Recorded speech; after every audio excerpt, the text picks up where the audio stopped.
സഹോദരരെ, 2024 ലോഗോസ് ക്വിസിൻ്റെ പഠനഭാഗമായ വിശുദ്ധ പൗലോസ് ശ്ലീഹ കൊറിന്തോസുകാർക്ക് എഴുതിയ 2-ാം ലേഖനത്തിൽ 11-ാം അധ്യായത്തിലെ ചോദ്യോത്തരങ്ങളാണ് ഈ വീഡിയോയിൽ അവതരിപ്പിക്കുന്നത്. സ്പിരിച്വൽ ട്യൂബിൻ്റെ ഈ വീഡിയോ കാണുന്നവർ സബ്സ്ക്രൈബ് ചെയ്യുവാനും മറ്റുള്ളവർക്ക് ഷെയർ ചെയ്യുവാനും ശ്രദ്ധിക്കുക. ചോദ്യങ്ങൾ: 1. 2 കൊറിന്തോസ് 11-ാം അധ്യായത്തിൽ പൗലോസ് ശ്ലീഹ എഴുതുന്ന 2 പ്രധാന കാര്യങ്ങൾ ഏതെല്ലാമാണ്? ഉത്തരം: 1. കപട അപ്പസ്തോലന്മാർ. 2. അപ്പസ്തോലൻ്റെ സഹനം. 2. ഈ അധ്യായത്തിൽ എന്ത് സംസാരിക്കുന്നത് സഹിക്കുമെന്നാണ് പൗലോസ് ശ്ലീഹ പ്രതീക്ഷിക്കുന്നത്? ഉത്തരം: അല്പം ഭോഷത്വം. 3. കൊറിന്തോസുകാർ തന്നോട് എന്ത് കാണിക്കുന്നുണ്ടല്ലോ എന്നാണ് പൗലോസ് ശ്ലീഹ ആശ്വസിക്കുന്നത്? ഉത്തരം: സഹിഷ്ണുത. 4. പൗലോസ് ശ്ലീഹായ്ക്ക് കൊറിന്തോസുകാരോട് തോന്നിയ അസൂയ ഏത് തരത്തിലുള്ളതാണ്? ഉത്തരം: ദൈവികമായ അസൂയ. 4. ആരുമായിട്ടാണ് പൗലോസ് ശ്ലീഹ കൊറിന്തോസുകാരുടെ വിവാഹ നിശ്ചയം നടത്തിയത്? ഉത്തരം: ക്രിസ്തുവുമായി. 6. കൊറിന്തോസുകാരെ ക്രിസ്തുവിന് സമർപ്പിക്കേണ്ടതിന് ക്രിസ്തുവുമായി എങ്ങനെയാണ് പൗലോസ് ശ്ലീഹ അവരുടെ മനസ്സമ്മതം നടത്തിയത്? ഉത്തരം: നിർമ്മലമായ വധുവിനെ അവരുടെ ഭർത്താവിനെ എന്ന പോലെ. 7. സർപ്പം ഹവ്വായെ എങ്ങനെ ചതിച്ചുവെന്നാണ് 11:3 പറയുന്നത്? ഉത്തരം: തന്ത്രപൂർവം. 8. എന്തിനെക്കുറിച്ചാണ് പൗലോസ് ശ്ലീഹ ഭയപ്പെടുന്നു എന്ന് പറയുന്നത്? 11:3 പ്രകാരം ഉത്തരമെഴുതുക. ഉത്തരം: അവരുടെ ചിന്തകൾ ക്രിസ്തുവിലുള്ള ലാളിത്യത്തിലും വിശുദ്ധിയിൽ നിന്നും വ്യതിചലിക്കപ്പെടുന്നു എന്നോർത്ത്. 9. ചിന്തകൾ വ്യതിചലിച്ചിട്ടുണ്ടോ എന്ന് പരിശോധിക്കാൻ പൗലോസ് ശ്ലീഹ നിരത്തുന്ന 3 കാര്യങ്ങൾ 11:4 പ്രകാരം ഏതെല്ലാമാണ്? ഉത്തരം: 1. പൗലോസ് ശ്ലീഹ പ്രസംഗിക്കാത്ത മറ്റൊരു ക്രിസ്തുവിനെ പ്രസംഗിക്കപ്പെട്ടിട്ടുണ്ടെങ്കിൽ. 2. മറ്റൊരാത്മാവിനെ സ്വീകരിച്ചിട്ടുണ്ടെങ്കിൽ. 3. മറ്റൊരു സുവിശേഷം കൈക്കൊണ്ടിട്ടുണ്ടെങ്കിൽ. 10. ഈ അപ്പസ്തോല പ്രമാണികളെക്കാൾ ഒട്ടും ഡാഷല്ല ഞാൻ എന്നാണ് എൻ്റെ വിശ്വാസം. 11:5 പ്രകാരം പൂരിപ്പിക്കുക. ഉത്തരം: കുറഞ്ഞവനല്ല. 11. തനിക്ക് പ്രസംഗചാതുര്യം കുറവായിരിക്കാം എങ്കിലും എന്തിൽ താൻ പിന്നോക്കമല്ല എന്ന് പൗലോസ് ശ്ലീഹ 11:6 പറയുന്നത്? ഉത്തരം: അറിവിൽ. 12. ദൈവത്തിൻ്റെ സുവിശേഷം പൗലോസ് ശ്ലീഹ എങ്ങനെയാണ് പ്രസംഗിച്ചത്? ഉത്തരം: പ്രതിഫലം കൂടാതെ. 13. കൊറിന്തോസുകാരുടെ ഉത്കർഷണത്തിന് വേണ്ടി പൗലോസ് ശ്ലീഹ എപ്രകാരമാണ് തന്നെ താഴ്ത്തിയതായി പറയുന്നത്? ഉത്തരം: ദൈവത്തിൻ്റെ സുവിശേഷം പ്രതിഫലം കൂടാതെ പ്രസംഗിച്ചുകൊണ്ട്. 14. എങ്ങനെയാണ് മറ്റ് സഭകളെ താൻ കവർച്ച ചെയ്തെന്ന് പൗലോസ് ശ്ലീഹ കൊറിന്തോസുകാരോട് കുറ്റസമ്മതം നടത്തുന്നത്? ഉത്തരം: മറ്റ് സഭകളിൽ നിന്ന് സഹായം സ്വീകരിച്ചുകൊണ്ട്. 15. നിങ്ങളോടുകൂടെ ആയിരിക്കുമ്പോൾ എനിക്ക് ഡാഷ് ഉണ്ടായെങ്കിലും ആരെയും ഞാൻ ബുദ്ധിമുട്ടിച്ചിട്ടില്ല. 11:9 പ്രകാരം പൂരിപ്പിക്കുക. ഉത്തരം: ഞെരുക്കം. 16. പൗലോസ് ശ്ലീഹായുടെ ആവശ്യങ്ങൾ നിറവേറ്റിക്കൊടുത്തത് ആരാണ്? ഉത്തരം: മക്കെദോനിയയിൽ നിന്ന് വന്ന സഹോദരന്മാർ. 17. മേലിലും എന്ത് ശ്രദ്ധിക്കുമെന്നാണ് പൗലോസ് ശ്ലീഹ കൊറിന്തോസുകാരോട് പറയുന്നത്? ഉത്തരം: ബുദ്ധിമുട്ടിപ്പിക്കാതിരിക്കാൻ. 18. ക്രിസ്തുവിൻ്റെ ഡാഷ് എന്നിലുള്ളതുകൊണ്ട് എൻ്റെ ഈ പ്രശംസ ഡാഷിൽ കേൾക്കപ്പെടാതിരിക്കുകയില്ല. 11:10 പ്രകാരം പൂരിപ്പിക്കുക. ഉത്തരം: സത്യം. അക്കായിയ പ്രദേശങ്ങളിൽ. 19. പൗലോസ് ശ്ലീഹ കൊറിന്തോസുകാരെ സ്നേഹിക്കുന്നുണ്ടെന്ന് ആർക്കറിയാമെന്നാണ് 11:11 പറയുന്നത്? ഉത്തരം: ദൈവത്തിനറിയാം. 20. ഞാനിപ്പോൾ ചെയ്യുന്നത് തുടർന്നും ചെയ്യും. എന്തിനെക്കുറിച്ചാണ് പൗലോസ് ശ്ലീഹ 11:12 പറയുന്നത്? ഉത്തരം: പ്രേക്ഷിത വേല. 21. എന്തിനെക്കുറിച്ചാണ് കപട അപ്പോസ്തലന്മാർ വമ്പ് പറയുന്നതായും പൗലോസ് ശ്ലീഹ അതിനെ ഖണ്ഡിക്കുന്നതായും ചെയ്യുന്നത്?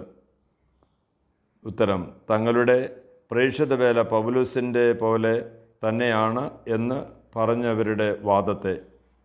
22. ക്രിസ്തുവിൻ്റെ അപ്പസ്തോലന്മാരായി വ്യാജവേഷം ധരിച്ചവരെന്ന് പൗലോസ്ലീഹ 11:13 വിശേഷിപ്പിക്കുന്നത് ആരെയാണ്? ഉത്തരം: കപടനാട്യക്കാരായ അപ്പോസ്തോലന്മാരും വഞ്ചകരായ ജോലിക്കാരും. 23. അത്ഭുതപ്പെടേണ്ട പിശാച് പോലും പ്രഭാപൂർണനായ ഡാഷ് ആയി വേഷം കെട്ടാറുണ്ടല്ലോ. 11:14 പ്രകാരം പൂരിപ്പിക്കുക. ദൈവദൂതനായി. 34. ആരുടെ ശുശ്രൂഷകരാണ് നീതിയുടെ ശുശ്രൂഷകരായി വേഷം കെട്ടുന്നതിൽ അത്ഭുതപ്പെടാനില്ല എന്ന് 11:15 പൗലോസ്ലീഹ പറയുന്നത്? ഉത്തരം: പിശാചിൻ്റെ ശുശ്രൂഷകരും. 25. അവരുടെ പരിണാമം അവരുടെ പ്രവൃത്തികൾക്കനുസരണമായിരിക്കും. ആരുടേതാണ്? ഉത്തരം: കപട അപ്പോസ്തലന്മാരുടെ. 26. പൗലോസ്ലീഹ 11:16 ആവർത്തിച്ച് പറയുന്നത് എന്താണ്? ഉത്തരം: തന്നെ ഭോഷനായി ആരും കരുതരുതെന്ന്. 27. കൊറിന്തോസുകാർ പൗലോസ്ലീഹായെ ഭോഷനായി കരുതുകയാണെങ്കിൽ എന്ത് ചെയ്യേണ്ടി വരുമെന്നാണ് 11:16 അദ്ദേഹം പറയുന്നത്? ഉത്തരം: അല്പം ആത്മപ്രശംസ ചെയ്യേണ്ടി വരും. 28. കർത്താവിൻ്റെ അധികാരത്തോടെ അല്ല, പ്രത്യുത ആത്മപ്രശംസയിലുള്ള ദൃഢവിശ്വാസത്തോടെ ആരെപ്പോലെയാണ് താൻ സംസാരിക്കുന്നതെന്നാണ് പൗലോസ്ലീഹ 11:17 പറയുന്നത്? ഉത്തരം: ഒരു ഭോഷനെ പോലെ. 29. പലരും എന്തിനെപ്പറ്റി പ്രശംസിക്കാറുള്ളത് പോലെയാണ് താനും പ്രശംസിക്കുന്നതെന്നാണ് പൗലോസ്ലീഹ 11:18 പറയുന്നത്? ഉത്തരം: ലൗകിക കാര്യങ്ങളെപ്പറ്റി. 30. ബുദ്ധിമാന്മാരായ നിങ്ങൾ ആരോട് സന്തോഷപൂർവ്വം സഹിഷ്ണുത കാണിക്കാറുണ്ടല്ലോ എന്നാണ് പൗലോസ്ലീഹ കൊറിന്തോസുകാരോട് 11:19 ചോദിക്കുന്നത്? ഉത്തരം: വിഡ്ഢികളോട്. 31. ആരോടെല്ലാം കൊറിന്തോസുകാർ സഹിഷ്ണുത പുലർത്താറുണ്ടല്ലോ എന്നാണ് 11:20 പൗലോസ്ലീഹ ചോദിക്കുന്നത്? ഉത്തരം: അവരെ അടിമകളാക്കുകയും കൊള്ളയടിക്കുകയും ചൂഷണം ചെയ്യുകയും അഹങ്കരിക്കുകയും അവരുടെ മുഖത്തടിക്കുകയും ചെയ്യുന്നവരോട്. 32. എന്തിനാണ് ശക്തിയില്ലായിരുന്നു എന്ന് കൊറിന്തോസുകാരോട് പൗലോസ്ലീഹ ലജ്ജയോടെ പറയുന്നത്? ഉത്തരം: കൊറിന്തോസുകാരെ പോലെ സഹിഷ്ണുത പുലർത്താൻ. 33. ആരെങ്കിലും പ്രശംസിക്കാൻ ധൈര്യപ്പെടുന്ന എന്തിനെക്കുറിച്ചും പ്രശംസിക്കാൻ ഞാനും ധൈര്യപ്പെടുമെന്ന് ആരെപ്പോലെയാണ് പൗലോസ്ലീഹ 11:21 പറയുന്നത്?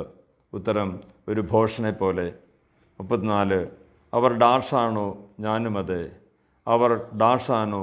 ഞാനുമതേ. അവർ ഡാഷാണോ? ഞാനുമതേ. 11:22 പ്രകാരം പൂരിപ്പിക്കുക. ഹെബ്രായരാണോ? ഇസ്രായേൽക്കാരാണോ? അബ്രാഹത്തിൻ്റെ സന്തതികളാണോ? 35. ഉന്മത്തനെ പോലെ പൗലോസ്ലീഹ 11:23 പറയുന്നത് എന്താണ്? ഉത്തരം: ഞാൻ കുറെ കൂടി മെച്ചപ്പെട്ട ദാസനാണ്. 36. കൊറിന്തോസുകാർ സഹിഷ്ണുത കാണിക്കുന്നവരെക്കാൾ എന്തെല്ലാം കൂടുതലായി പൗലോസ്ലീഹ സഹിച്ചിട്ടുണ്ടെന്നാണ് 11:23 പറയുന്നത്? ഉത്തരം: 1. അധ്വാനിച്ചു. 2. കാരാഗൃഹവാസം അനുഭവിച്ചു. 3. എണ്ണമറ്റവിധം പ്രഹരമേറ്റു. 4. മരണവക്രത്തിൽ അകപ്പെട്ടു. 37. എത്ര പ്രാവശ്യം യഹൂദരുടെ കൈകളിൽ നിന്ന് ഒന്ന് കുറയാതെ 40 അടി വീതം കൊണ്ടു? ഉത്തരം: 5 പ്രാവശ്യം. 38. പൗലോസ്ലീഹ എത്ര പ്രാവശ്യം വടികൊണ്ട് അടിക്കപ്പെട്ടുവെന്നാണ് 11:25 പറയുന്നത്? 3 പ്രാവശ്യം. 39. എത്ര പ്രാവശ്യം പൗലോസ്ലീഹ കല്ലെറിയപ്പെട്ടു? ഉത്തരം: ഒരിക്കൽ. 40. എത്ര പ്രാവശ്യം കപ്പലപകടത്തിൽപ്പെട്ടു? ഉത്തരം: 3 പ്രാവശ്യം. 41. എത്ര നാൾ പൗലോസ്ലീഹ കടലിൽ ഒഴുകി നടന്നു? ഉത്തരം: ഒരു രാത്രിയും ഒരു പകലും. 42. 2 കൊറിന്തോസ് 11:26 പ്രകാരം തുടരെയുള്ള യാത്രകൾക്കിടയിൽ നദികളിൽ വെച്ചും ആരിൽ നിന്നൊക്കെ അപകടങ്ങളുണ്ടായതായിട്ടാണ് പൗലോസ്ലീഹ പറയുന്നത്? ഉത്തരം: കൊള്ളക്കാരിൽ നിന്നും, സ്വന്തക്കാരിൽ നിന്നും, വിജയാധീരിൽ നിന്നും. 43. ഏത് സ്ഥലങ്ങളിൽ വച്ചാണ് പൗലോസ്ലീഹ അപകടത്തിൽപ്പെട്ടതായി 11:26 പറയുന്നത്?